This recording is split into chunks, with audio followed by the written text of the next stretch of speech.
Le Bulletin, édition du 28 février 2015. Aujourd'hui, on parle de réussite scolaire avec la directrice générale du réseau Réussite Montréal. Nous découvrons le regroupement pour la valorisation de la paternité. Et dans le segment Conseil citoyen, des trucs aux parents pour aider aux devoirs de leurs enfants.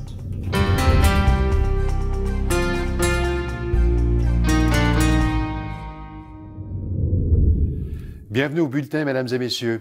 Chaque année, durant la troisième semaine de février, le Québec se mobilise pour la réussite éducative dans le cadre des Journées de la persévérance scolaire.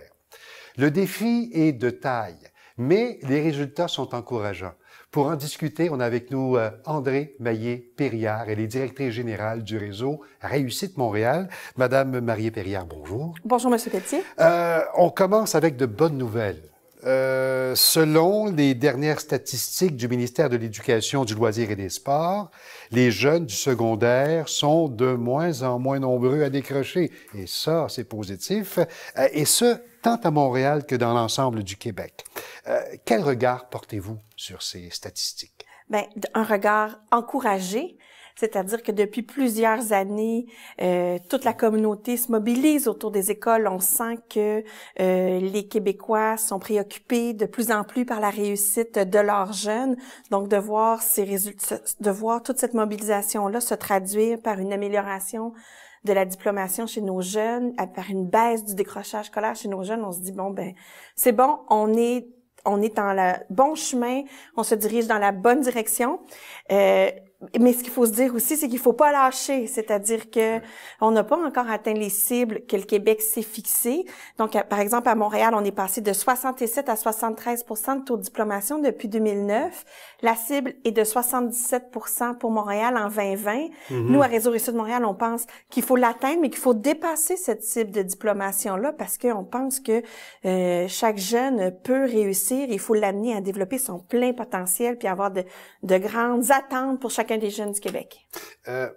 À la Commission scolaire de Montréal, selon les derniers chiffres du ministère toujours, par exemple, le taux est passé de 33,1 des chiffres de 2007-2008 à 25,6 en 2012-2013. Oui. Et ça veut dire une diminution de 7,5 points de pourcentage en 5 ans. C'est énorme. Mais la question qui me vient, pourquoi le décrochage sévit-il plus sévèrement à Montréal que dans les autres régions du Québec? En fait, ce qui est particulier à Montréal, je dirais, c'est une des particularités, c'est la densité de la population. Simplement vous dire, l'année passée, dans les dernières données, il y avait 11 000 jeunes au Québec qui avaient décroché. Sur ce nombre-là, il y en a 2 500. Répétez-moi. 11 000. Oui, au Québec. Wow. De ce nombre-là, il y en avait 2 500 à Montréal. Donc, je pense que une des particularités, c'est certainement ce grand nombre de jeunes qui se retrouvent dans une seule et même région. Mais je dirais qu'il y a d'autres régions, quand même, si je suis bien honnête, il y a d'autres régions aussi là qui ont des situations assez alarmantes. Pour Montréal, il y a l'ethnicité, il y a les nouveaux arrivants, il y a... Oui, c'est ça. Donc, la densité, il y a une foule de... il y a quand même aussi beaucoup de pauvreté. On le sait qu'à Montréal, il y a beaucoup de pauvreté. C'est une des particularités. Ça rend la situation, ça complexifie les solutions à mettre en place pour améliorer la situation. Bien entendu, l'intégration des nouveaux arrivants, la francisation. Mais ça, je dirais quand même que les données, on s'est beaucoup intéressé aussi à la persévérance scolaire des jeunes issus de l'immigration. Puis ce qu'on constate quand même, c'est que l'éducation est très valorisée chez les immigrants de première génération. Puis je dirais pas que c'est ça qui viendrait expliquer que on a autant de décrocheurs à Montréal. Au contraire, ils contribuent à améliorer les taux de diplomation, mais c'est le temps dont ils ont besoin pour y arriver qui était parfois un petit peu plus grand. De toutes les provinces canadiennes, à quel rang se situe le Québec? Pour chez les 20-24 ans... Soyons positifs. Oui. Dans son taux de raccrochage. Ah, ça, le taux de... En fait, j'ai pas le taux de raccrochage, mais quand on arrive... Chez les 20-24 ans, on est bon dernier, mais quand on se pousse un petit peu plus loin, chez les 25-64 ans, on est au 6e rang. Donc, au Québec, on a beaucoup de décrocheurs, mais on est pas mal des champions du raccrochage scolaire. Effectivement, les jeunes retournent chercher un diplôme. Ce qu'il faut comprendre, par exemple, c'est pas parce qu'on est les champions du raccrochage qu'il faut se dire, bon, ben, c'est correct, ils raccrochent. C'est un parcours semé d'embûches, le parcours d'un raccrocheur. Le nombre de fois qu'ils vont quitter les bancs et revenir est très, très élevé. Ça veut dire des jeunes qui travaillent en même temps. Parfois, ils ont aussi des enfants. Donc, le chemin à parcourir, les efforts à déployer pour aller chercher ce premier diplôme-là est colossal. Les responsabilités s'accumulent avec les années. Exactement. Et pour gagner cette diplomation. Le coût d'opportunité s'en vient de plus en plus grand. La question est peut-être un peu vaste, là, mais quelles sont les pratiques gagnantes en persévérance scolaire? Une première pratique gagnante, c'est certainement d'abord cibler les jeunes auxquels on veut s'adresser, hein? Les connaître. Oui. Et intervenir avec intensité. Donc, une bonne pratique, puis c'est vrai en persévérance scolaire, mais c'est vrai dans pas mal d'autres sphères d'activité. Une bonne pratique en persévérance scolaire, c'est pas quelque chose qu'on fait une fois, 1 heure, on repart puis on se dit waouh, je l'ai aidé ce jeune-là, c'est merveilleux ce que j'ai fait. C'est quelque chose qui s'inscrit dans le temps, dans la continuité. La persévérance, ça vient avec. Il faut dire que c'est un travail aussi. C'est pas le travail d'une seule personne, c'est le travail de tout le milieu scolaire, de toute la communauté. Exactement, vous avez complètement raison. Les écoles, hein. On sait que en premier lieu, là, ce qui influence le plus la réussite des jeunes, c'est sa relation avec son enseignant. Donc, on le sait que ça, c'est essentiel. Vous parlez du primaire ou du secondaire? Primaire et secondaire aussi. La relation, le climat dans l'école, c'est très, très important. Ça, on le sait. Mais Réseau Réussite, ça, c'est les écoles qui travaillent là-dessus, puis ils ont beaucoup travaillé au cours des dernières années, puis c'est une des raisons qui explique l'amélioration des taux de diplomation. Mais à Réseau Réussite de Montréal, on a la ferme conviction que l'école ne peut pas y arriver seule, et donc c'est important que la communauté aussi se mobilise autour des écoles. Et là, des pratiques efficaces dans certains milieux, ça va être par exemple de fournir, il y a des enfants pour qui il y a la présence d'un adulte bienveillant, elle est quasi inexistante. Donc on va mettre en place, oui, avec des organismes communautaires, des programmes de mentorat aussi, mais dans d'autres endroits, les adultes sont là. Mais ils ont besoin de modelage. Il y a des organismes qui vont aller dans les familles. Parce que les parents, dans le fond, ce qu'il faut qu'ils comprennent, c'est pas ce qu'ils sont qui est important, mais ce qu'ils font. Donc, des organismes familles, des organismes de lutte au décrochage scolaire qui vont aller dans les familles avec les parents, faire du modelage. Donc, juste leur montrer que, c'est quoi aider son enfant à faire ses devoirs? Est-ce que c'est de savoir lire? Est-ce qu'on peut être analphabète et aider ses enfants à faire les devoirs? Oui. En préparant un coin, en y accordant de l'importance. Donc ça, et parfois c'est des adultes pour qui le rapport à l'école est difficile. On parle justement des organismes communautaires de lutte au décrochage. Ces organismes ont profité des journées de la persévérance pour souligner le désengagement et les coupures massives de l'État dans l'éducation. Est-ce que c'est le cas? C'est certain qu'à l'heure actuelle, tout le monde est sur le qui-vive, on attend le prochain budget. Je pense 31 mars, je pense que tout va s'éclairer, là. C'est sûr qu'on a été témoin de coupures dans les dernières années. Je ne pourrais pas me prononcer encore. Il est trop tôt pour dire quel sera l'impact de ces coupures-là. Et je vous pose la question. Mais c'est certain que les organismes communautaires, par contre, ce qu'il faut être capable de dire, c'est qu'ils sont un maillon essentiel de cette chaîne-là pour amener la réussite des jeunes et qu'ils ont besoin d'un soutien, des soutiens qui sont sur plusieurs années et que le soutien qui est accordé à ces organismes-là soit maintenu pour qu'on puisse réussir à atteindre nos objectifs. Dans les prochains mois, le gouvernement va travailler à la rédaction d'une première politique de persévérance scolaire. Quand j'ai pris connaissance de ça, première politique, c'est pas étonnant qu'une telle politique ne soit pas encore en place. Il y a des plans en place. La première, c'est qu'il va y avoir et un plan et une politique. Effectivement, on peut...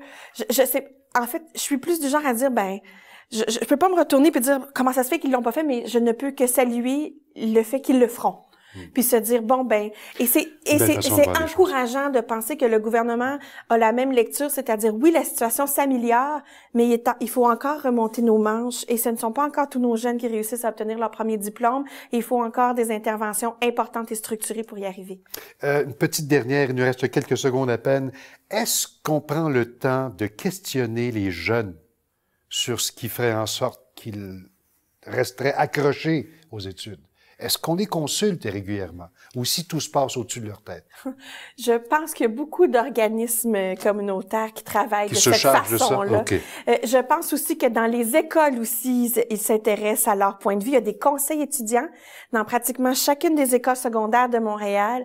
Et ces conseils étudiants-là ont un conseil de tous les conseils étudiants où ils se réunissent, où ils donnent des recommandations au conseil des commissaires, aux directions des commissions scolaires. Je pense que dans les dernières années, la parole est de plus en plus donnée aux jeunes et qu'on peut les écouter. Pour terminer, oui, merci. Ça m'a fait plaisir. C'est un signe bien distinctif. Hein? C'est le ruban de la persévérance scolaire, le vert pour le jeune, le blanc, la communauté autour de lui et ouvert vers l'infini pour un avenir meilleur pour notre jeunesse. André Maillet-Périard, merci beaucoup. Ça m'a fait plaisir.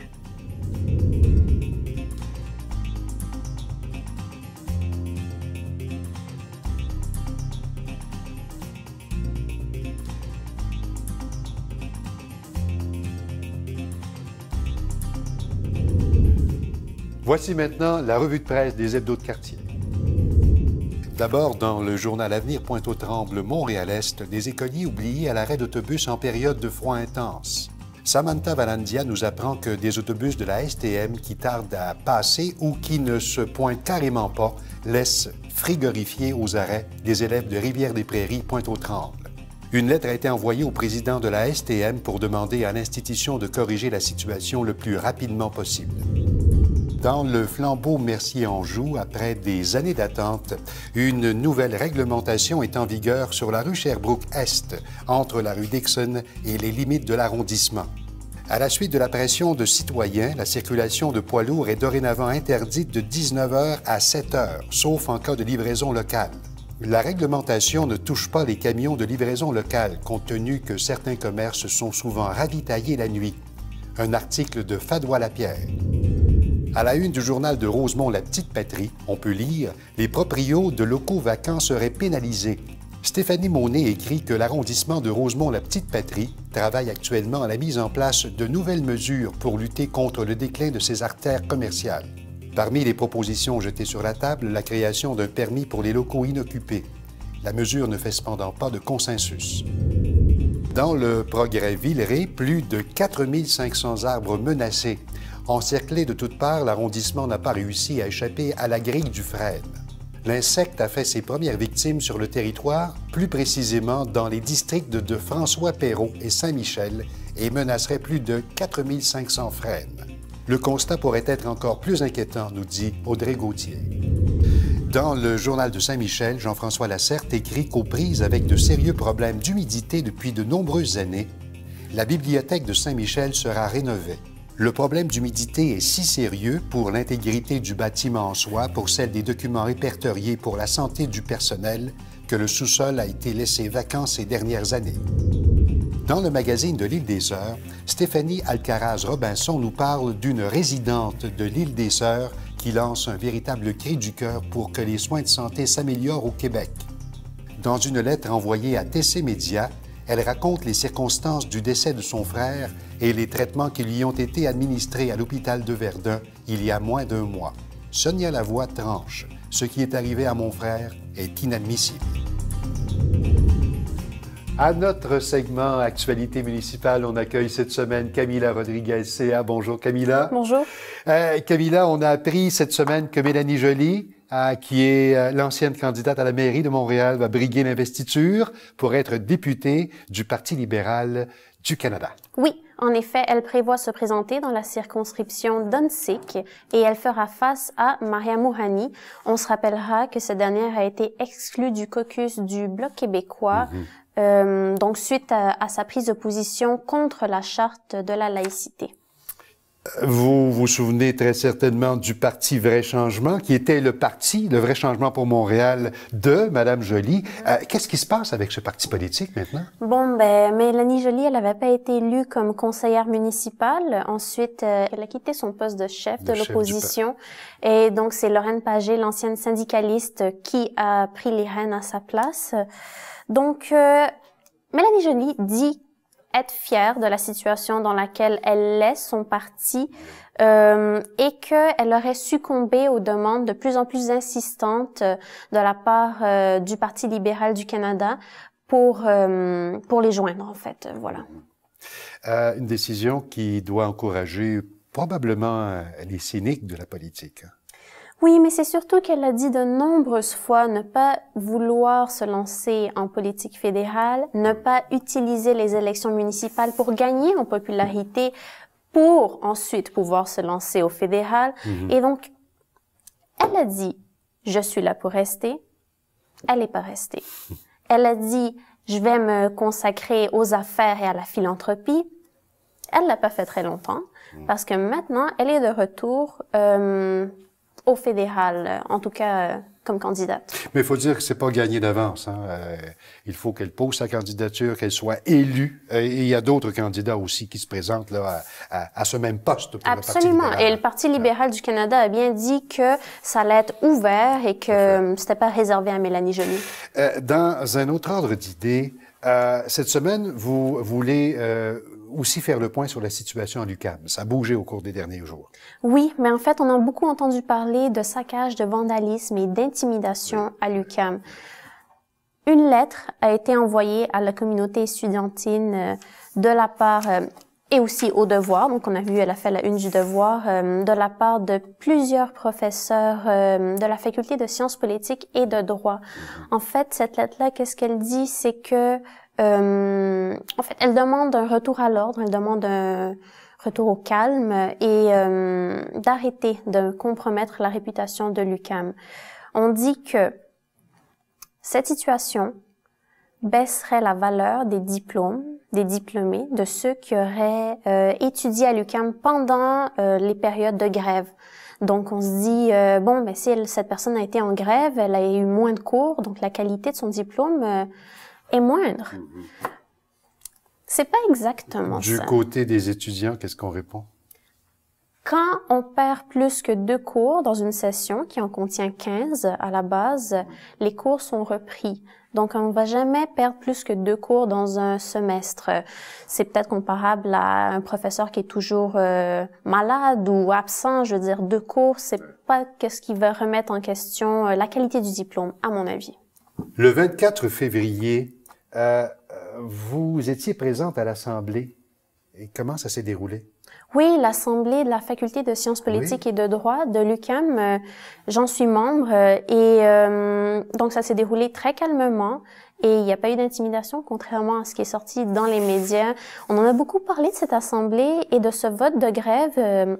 La grève a passé, soit dit en passant, à cause que, bon, les gens en sciences politiques ont la réputation d'être très engagés, d'être très revendicateurs, et les gens en droit ont la réputation d'être beaucoup plus... Militants? Moins militants. Moins militants. Moins militants. Okay. Donc, il y a eu dans l'histoire de la faculté beaucoup de clivages à ce niveau-là. Puis, non, c'est ça en fait. Il y a eu un huis clos médiatique qui a été édicté pendant l'Assemblée générale. Donc, les journalistes n'avaient pas le droit d'assister à l'Assemblée. Pourtant, il y a des journalistes qui ont fait fi de ce règlement, de cette stipulation.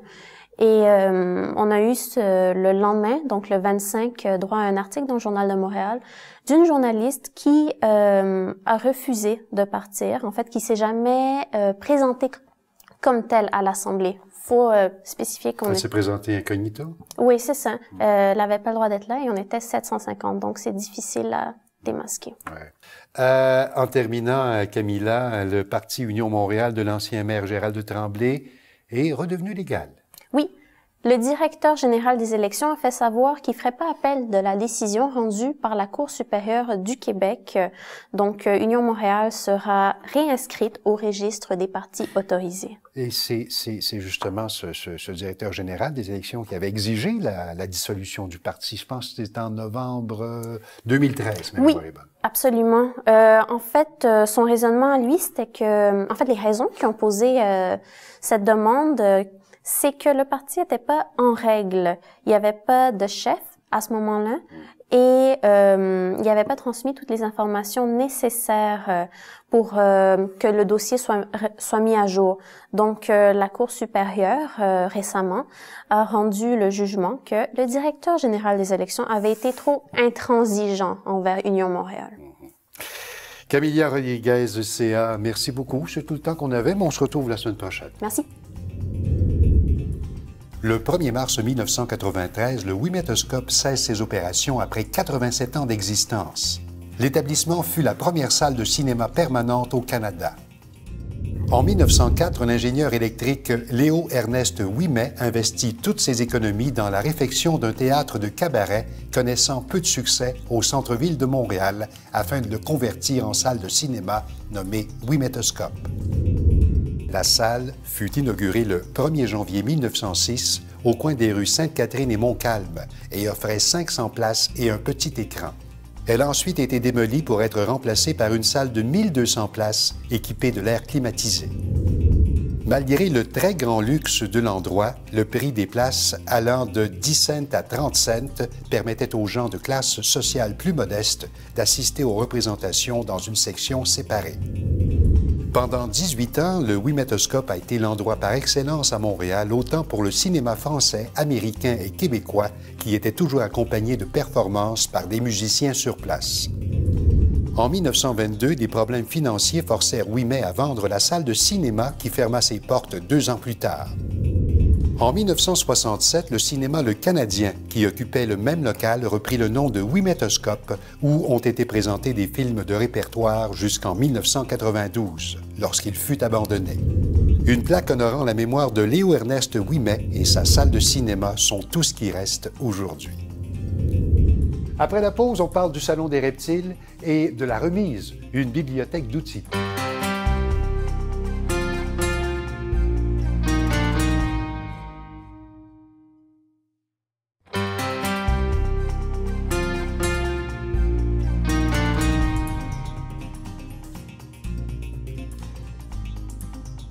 De retour au bulletin. Emprunter des outils de toutes sortes comme des livres à la bibliothèque, ce sera bientôt possible. C'est La Remise, une coopérative de solidarité implantée dans Villeray qui va offrir ce service. Et pour savoir qui sont ces entrepreneurs, on a avec nous Valérie Fréchette. Madame Fréchette, bonjour. Bonjour. Vous êtes combien de membres fondateurs de cet organisme? Membres fondateurs, à la base, on était une dizaine. Maintenant, on est rendu plus d'une vingtaine. Et expliquez-nous un peu la mission. Elle est bien particulière, votre mission. Quelle est-elle? Dans le fond, nous, ce qu'on veut, c'est de mettre en commun des outils, des appareils en tout genre, un lieu pour travailler, mais aussi des connaissances. Dans le fond, partager nos savoirs dans un but de se diriger vers un mode de vie plus résilient, plus solidaire, plus poussé vers l'écologie, par exemple, plus écologique. Parce que précisons dès le départ que c'est un organisme. Oui, on s'appelle coopérative de solidarité sans but lucratif. Sans but lucratif. Oui, exactement. Soyons précis. Oui, c'est ça. Dites, Madame Fréchette, quel genre d'outils, quelle gamme d'outils pourra-t-on emprunter? Bien, c'est assez varié. On a l'outil de base, comme par exemple, on va penser à la drill, le marteau, ces choses-là. Oui. Mais on a aussi toute l'idée de mettre en avant des outils de cuisine, de jardinage, de vélo, de bricolage, artisanat. C'est vraiment assez diversifié. Ce qu'on veut, c'est permettre à tous nos membres d'accéder à plein d'appareils différents pour réaliser leurs projets. D'où provient votre inventaire? Notre inventaire va provenir à 90% de dons. Donc, c'est les gens qui nous remettent des outils. Nous, on a fait une liste, un inventaire d'outils. Puis, à ce moment-là, on va voir les gens de notre entourage. On leur demande d'aller voir leur entourage, dans le fameux bouche à oreille, pour pour pouvoir regrouper tous les outils dont on a besoin.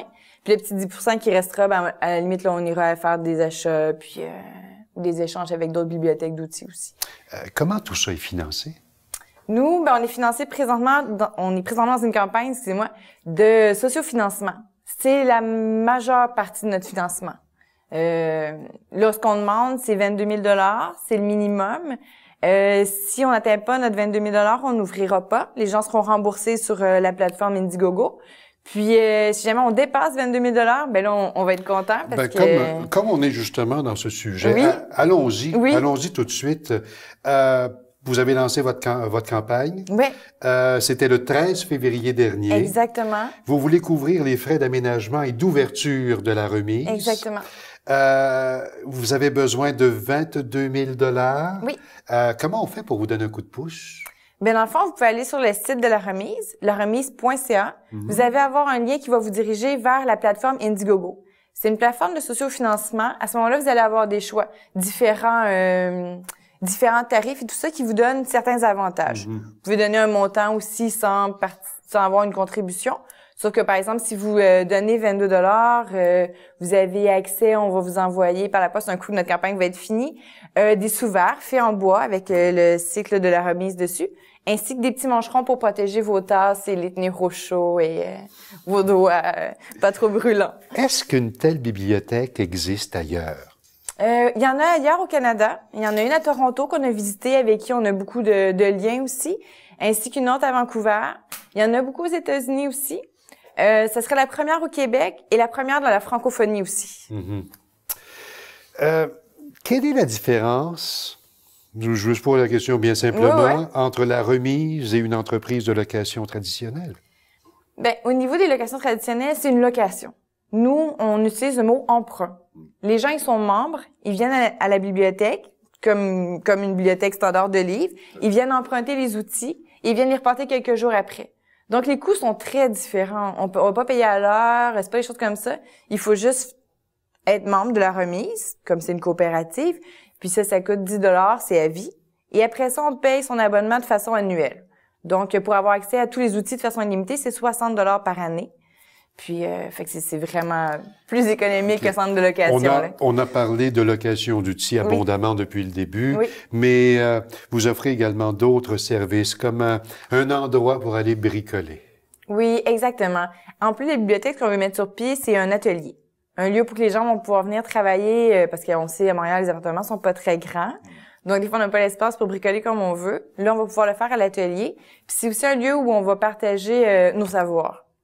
T'sais, si vous savez faire telle chose, moi pas, ben on va pouvoir, comme se donner des trucs, des choses comme ça. Puis on va pouvoir donner des formations aussi pour que les gens utilisent de façon sécuritaire les outils. Mais aussi des formations comme, par exemple, je sais pas, au printemps, préparer son vélo pour le printemps, à l'automne, faire des canages, par exemple. En étant membre, ça donne droit à cet espace, à ces outils également. C'est ça, exactement. Une petite question. Quelle est la différence entre la remise et un Fab Lab, par exemple? C'est toute l'idée que il y a aussi la bibliothèque. C'est pas juste un endroit où fabriquer et tout. C'est on peut venir chercher quelque chose et la ramener chez nous. Puis c'est la diversité aussi des outils. Par exemple, on donne souvent l'exemple que si, je sais pas, j'ai une amie, elle veut faire un souper, elle veut faire une raclette, t'sais. Puis elle a pas de four à raclette, elle veut pas s'en acheter un, elle a pas les moyens, puis après ça, elle a pas l'endroit pour le mettre. Ben elle peut le louer aussi. Elle peut aussi aller le louer à la remise. On va aussi avoir ce type d'appareil là. C'est pas seulement des outils conventionnels. Là. Et vous allez offrir des formations aussi. Oui, exactement. Les Quel formations. genre de formation?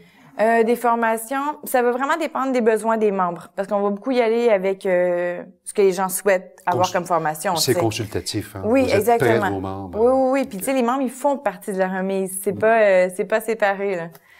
Quand comptez-vous ouvrir vos portes au public? Nous, notre objectif, c'est d'ouvrir ce printemps. Donc, autour de plus mai probablement. Avril, c'est un peu tôt. Moi, je dirais qu'en mai, ce serait possible, juin, du moins au printemps. La coopérative a besoin de combien d'argent, vous nous disiez? 22 000 $. Et c'est le minimum. D'ici le 14 mars. Et pour collaborer, participer, tout simplement aller sur le site. Oui, laremise.ca. Super simple. Puis si jamais il y a des questions, quoi que ce soit, il y a un lien aussi pour nous contacter. Ça va nous faire plaisir d'y répondre. On est aussi sur Facebook. Valérie Fréchette, merci beaucoup et bon succès. Ça fait plaisir. Merci.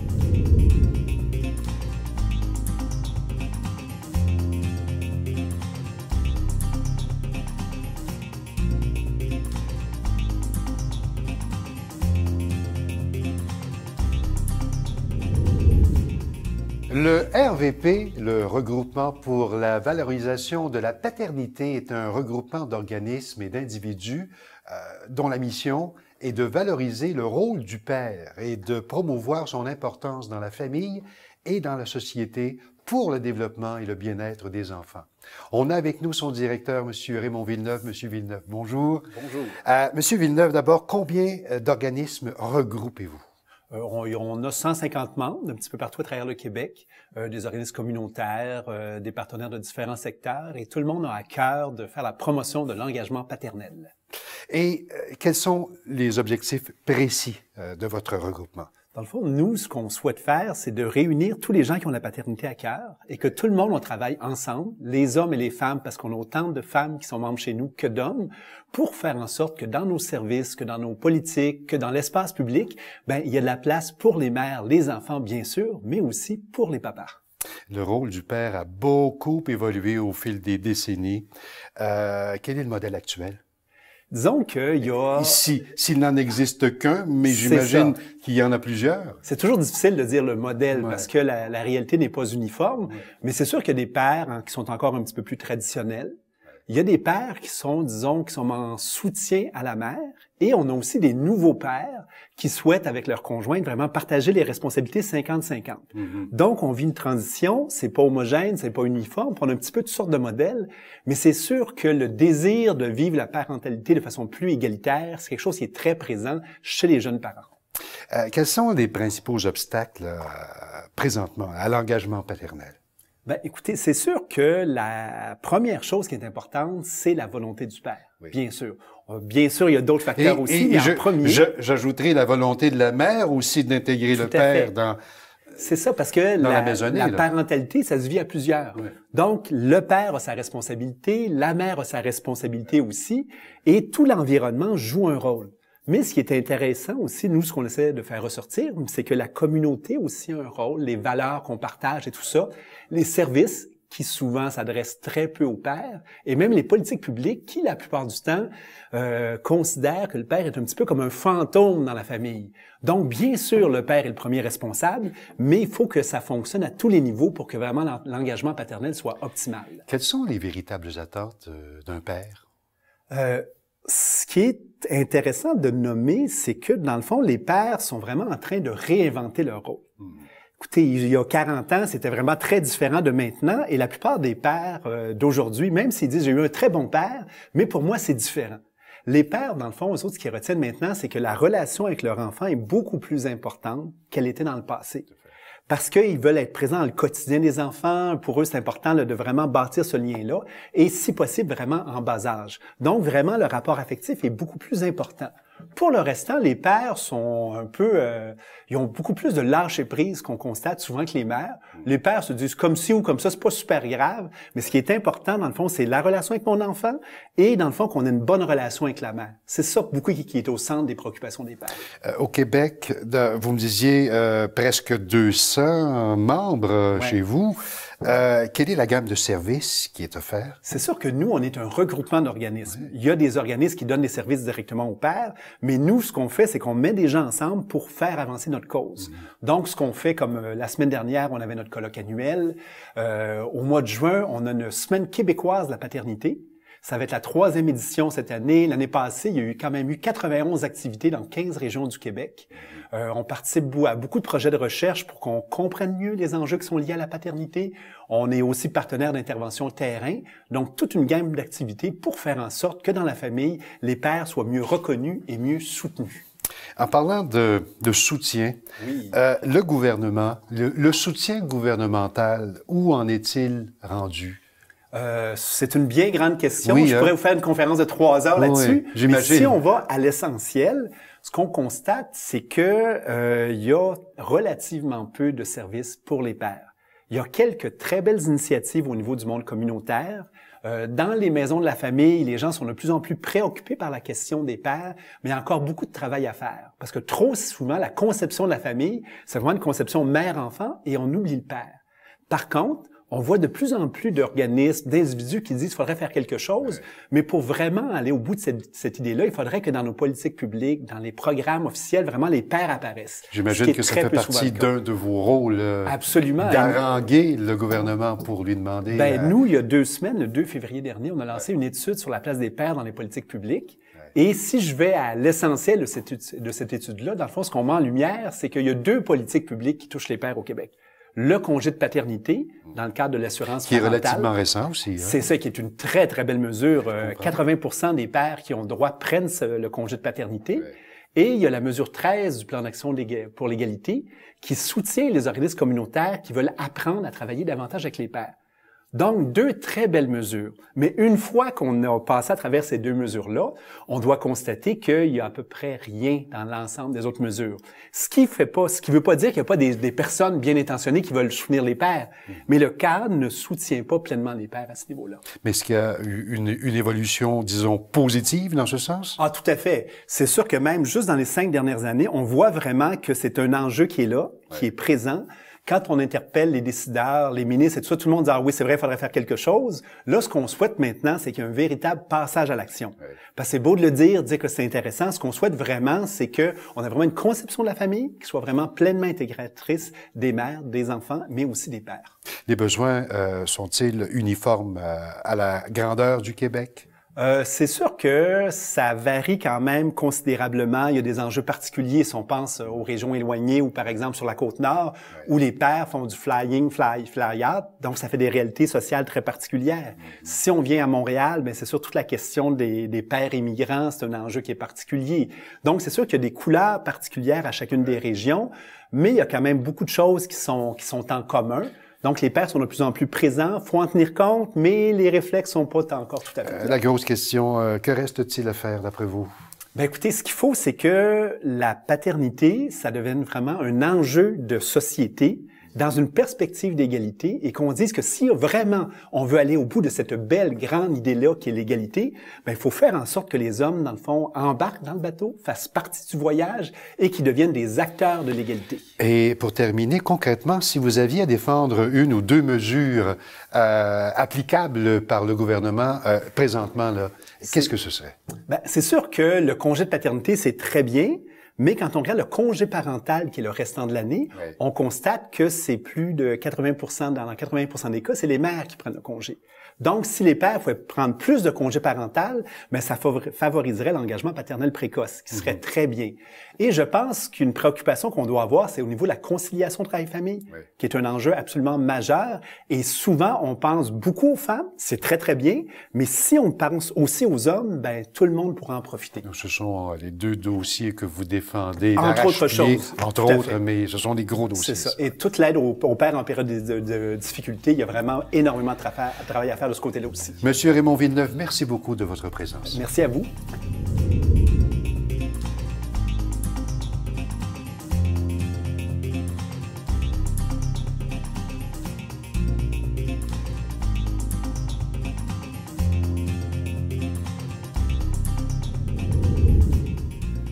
Faire connaître, informer et éduquer les gens afin d'éliminer les craintes et diminuer les préjugés face aux reptiles. C'est la mission des exposants du Salon des reptiles qui se tient les 7 et 8 mars prochains au Collège Maisonneuve. Pour nous en parler, Alexandre Gariepi. Monsieur Gariepi, bonjour. Bonjour.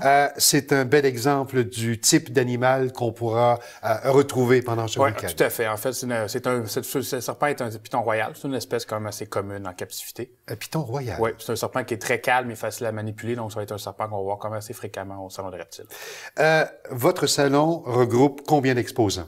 Au moins une cinquantaine. On doit être au moins une cinquantaine d'exposants pour pouvoir partager notre passion et vous montrer que la plupart des mentions sur les reptiles sont souvent des mythes et non la réalité. On y retrouve combien d'espèces? Aux alentours d'une centaine d'espèces. Ça va varier d'une année à l'autre, mais c'est toujours très près de la centaine d'espèces et plus.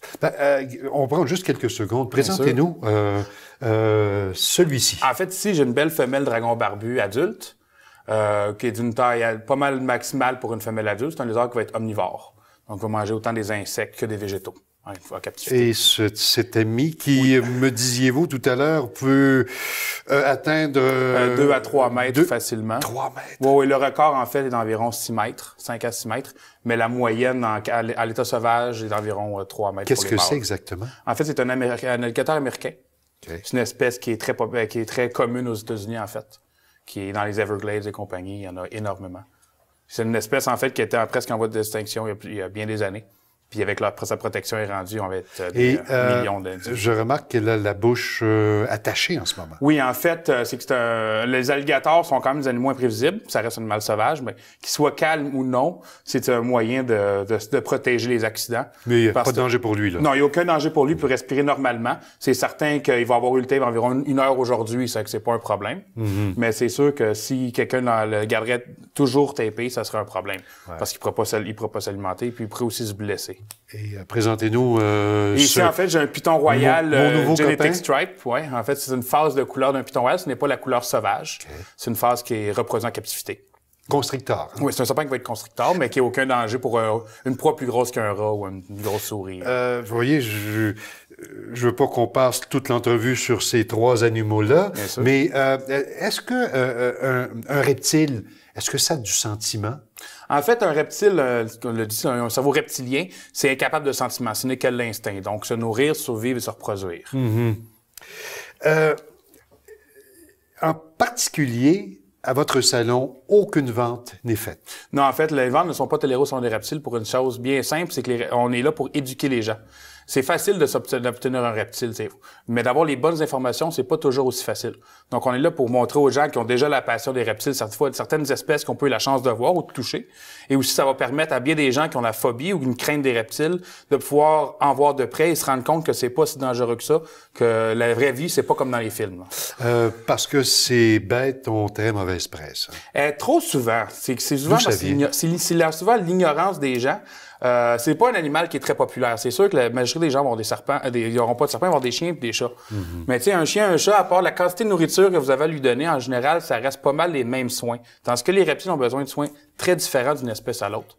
D'où vient votre passion pour les reptiles? En fait, j'aimerais bien le savoir. Je ne le sais pas du tout. Depuis plus jeune que je me souviens, j'ai toujours une grande passion pour les reptiles.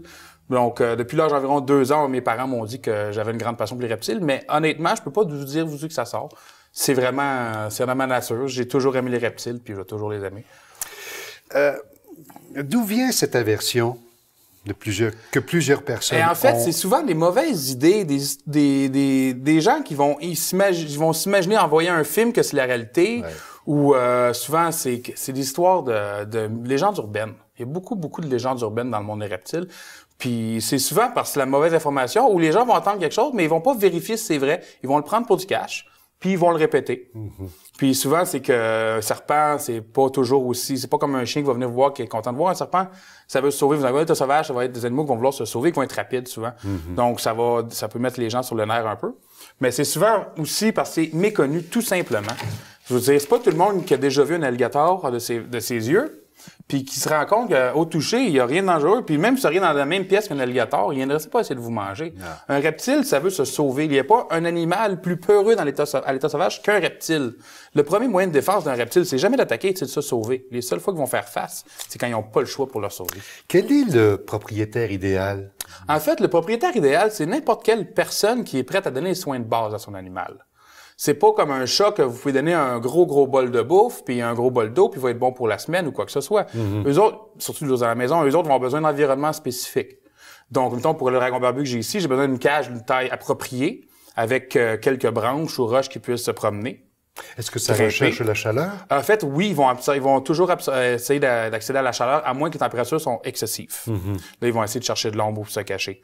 Mais tant que vous avez les sources de chaleur appropriées, les taux d'humidité selon les espèces, et un espace requis et la bonne alimentation, c'est très simple de s'occuper de la plupart des reptiles. Mais souvent, les gens ils vont dire, des fois, c'est des espèces coûtent un peu moins cher. Fait qu'au lieu de se dire, je vais bien l'équiper, parce que des fois, ce qui coûte pas cher, c'est pas l'animal qui coûte le plus cher, c'est de l'équiper. D'avoir le bon terrarium, les bons éclairages, parce qu'il y a certains reptiles comme le dragon barbu ici, il a besoin d'un éclairage UVB qui va lui permettre de bien absorber son calcium, métaboliser son calcium. Fait que c'est même si vous achetez le beau terrarium, vous n'avez pas l'équipement clé, votre animal ne pourra pas toujours être dans les meilleures conditions. J'adopte, disons, ce serpent. Oui. Combien faudra-t-il que je débourse pour le nourrir, pour l'entretenir? Pour le nourrir, si vous avez un seul serpent, c'est quand même pas si cher que ça. C'est assez abordable parce qu'un serpent comme ça va manger 1 ou 2 rats aux 7 à 10 jours.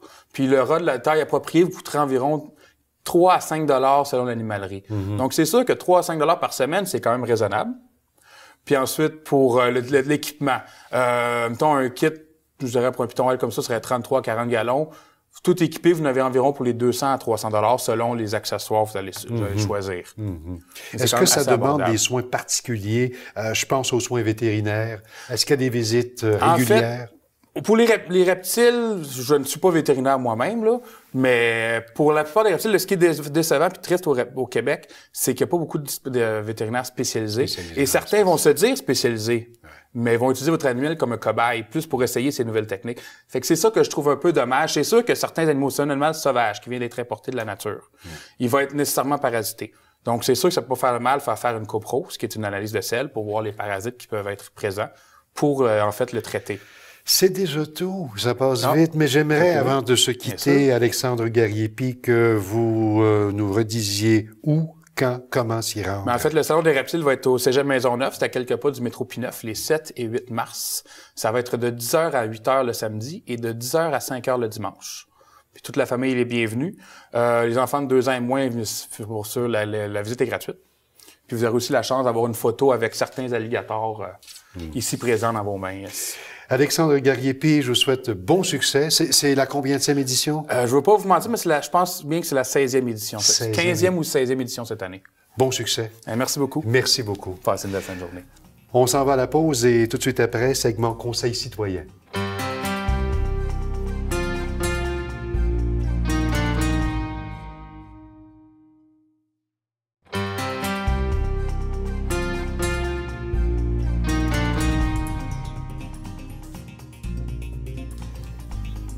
De retour au bulletin. Alloprof est un organisme qui soutient la persévérance scolaire et qui a pour mission de fournir gratuitement de l'aide aux devoirs à tous les élèves du Québec. Pour en parler et nous donner quelques trucs, à nous, les parents, Isabelle Rodrigue, responsable des relations avec les écoles et la communauté chez Alloprof. Bonjour, Madame Rodrigue. Bonjour. Madame Rodrigue, à qui s'adresse Alloprof? Alloprof, ça s'adresse vraiment à, comme vous l'avez dit, à tous les élèves du Québec, qu'ils soient au primaire ou au secondaire. On répond également aux questions des parents d'élèves, des intervenants qui travaillent avec les jeunes, les enseignants et enseignantes qui sont sur le terrain. Donc vraiment, nos services là couvrent toutes les personnes du Québec, finalement. Vous avez toute une équipe également chez Alloprof, hein? Oui, tout à fait. On a une équipe d'une centaine d'enseignants qui travaillent avec nous. Les enseignants sont là principalement le soir pour les services d'aide directe, quoique on a une équipe aussi qui travaille quotidiennement à créer des nouveaux contenus, élaborer des jeux et des exercices pour les jeunes, ainsi qu'une équipe, là, bien sûr, administrative qui s'assure du bon roulement d'Alloprof. Quels sont...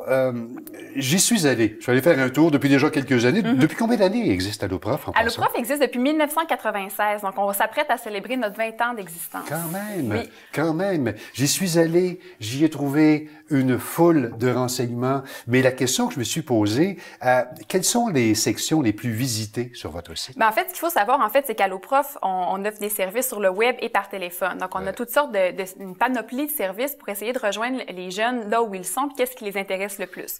Donc, autant on a des contenus sur la bibliothèque virtuelle, que c'est des pages de notes de cours, des capsules vidéo. Mais ce qui est vraiment là, le service, le top service, c'est nos jeux. Les élèves viennent par milliers, à chaque mois, jouer à nos jeux comme Fin Lapin pour pratiquer les tables de multiplication, un jeu qui s'appelle Magimo pour réviser les mots de vocabulaire.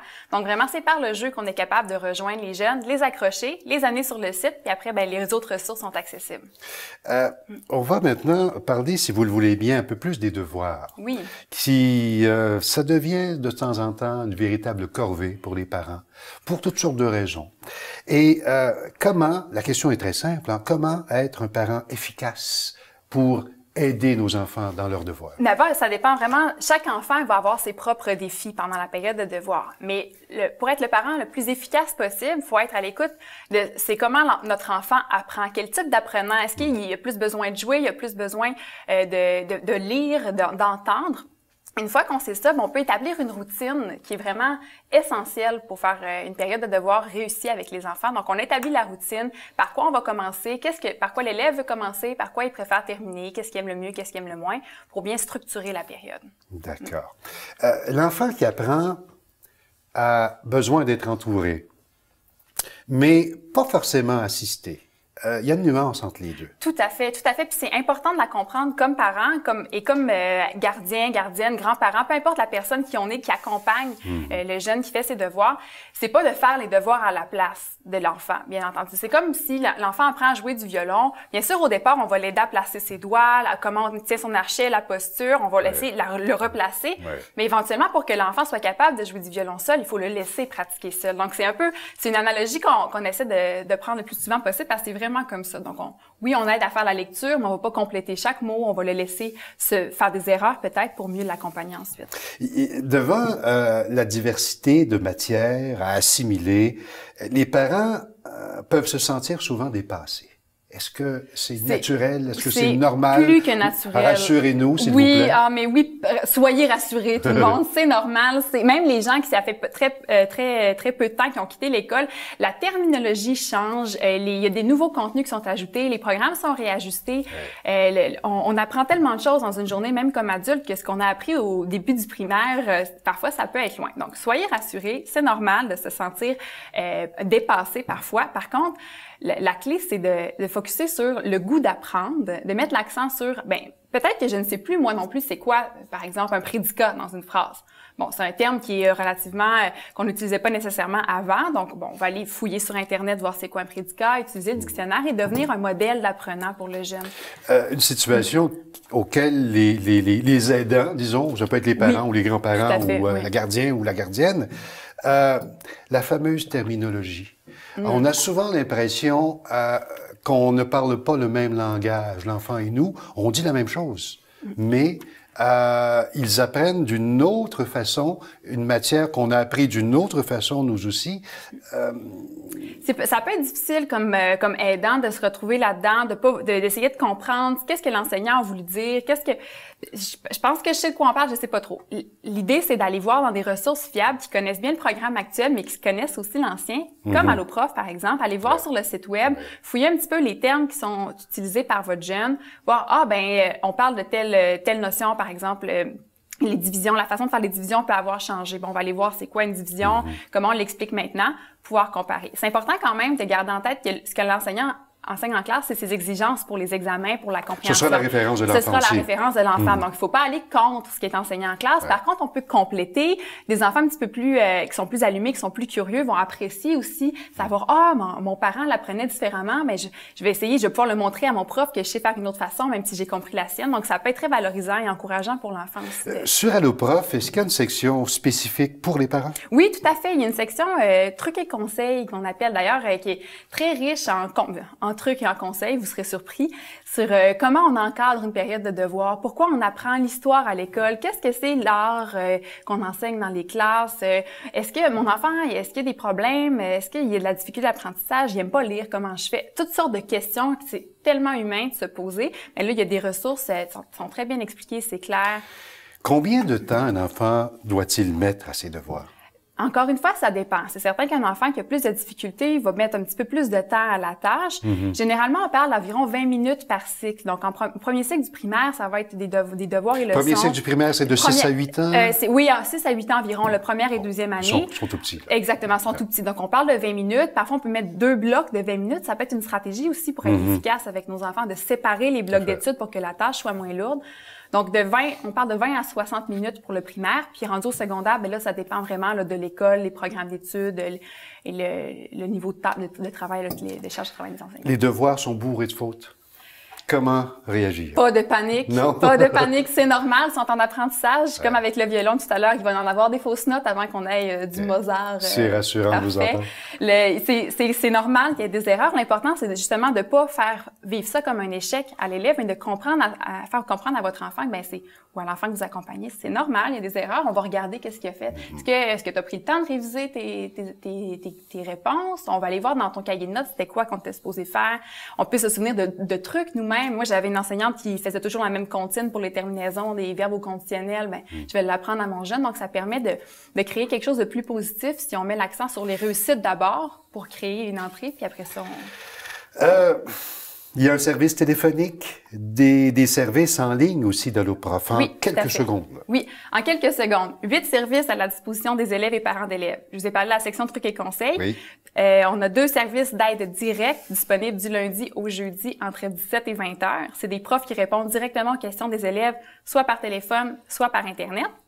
Si la question, on l'a le samedi matin, on se réveille, une envie là, criante de savoir c'est quoi un dénominateur, c'est quoi un numérateur dans une fraction, on peut aller sur les forums d'Alloprof, on pose notre question et là, des membres de la communauté Alloprof, d'autres élèves, des parents d'élèves, des jeunes, des enseignants d'Alloprof répondent. Puis finalement, des capsules vidéo, des exerciceurs et des jeux sur notre site web. www.alloprof.qc.ca. Exactement. Et on y est. Oui. Madame Rodrigue, merci beaucoup. Ça fait Merci. un immense plaisir. On s'en va tout de suite à notre babillard communautaire. L'ACEF de l'Est de Montréal organise un atelier qui vise à informer les personnes sur leurs droits et responsabilités en tant que locataires dans un logement et dans une résidence privée, leur offrir une information pratique sur les aspects légaux liés au bail et les outiller pour prévenir les abus. L'atelier gratuit est organisé le mercredi 4 mars de 9h30 à 11h30. C'est au 5955 rue de Marseille, métro Cadillac. Les places sont limitées. Il faut réserver au 514-257-6622. La Société canadienne du cancer recherche activement pour la période du 28 mars au 1er avril des bénévoles qui désirent participer à la campagne de vente de fleurs fraîches du mois de la jonquille. Diverses tâches sont à effectuer, vente de fleurs, livraison de fleurs, etc. Pour devenir bénévole, contactez Maude Paquette au 514-255-5151, poste 5120. Des chercheurs de l'Université de Montréal effectuent une étude sur l'attachement père-enfant et la contribution du père et de la mère d'une même famille au bien-être et au développement de leur enfant. Pour ce faire, ils aimeraient rencontrer des pères d'enfants de 12 à 18 mois ainsi que leurs conjointes. Une compensation financière sera offerte en échange de votre participation.